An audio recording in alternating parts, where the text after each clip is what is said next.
Amagqwetha enkulu baphathiswa yephondo Oscar Mabuyane alungisa amaphepha enkundla ngakwidyunivesithi iFort Hare. Umengelithi elizikomfundo khange limphatha ngendlela eyiyo njengamfundi.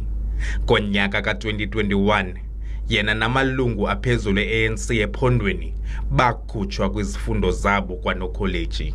Lo kaMabuyane unayo idigri newayifumana kwakule dyunivesithi, apho waqalisa khona ukuveza umdla kwezopolitiko.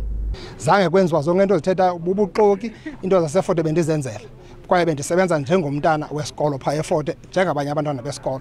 Uba ndiyaphaya bendiyopresenta bendiba setyhwini nabanye abantwana besikolo. Bingekho into ekuthiwa yekaMabuyane esecaleni. Ukanti iziko liphandayo iSpecial Investigating Unit liyaphanda kweli zikomfundo. Imiba ephandwayo kuquka khona ukunikezwa kwezidanga ngendlela engeyiyo. Elizikomfundo likwabona ukubulawa kwabasebenzi nalapho abanye bebengcungcuthekiswa khona. Umabuyane uziphikile izityholo zokuba uthule ngale miba.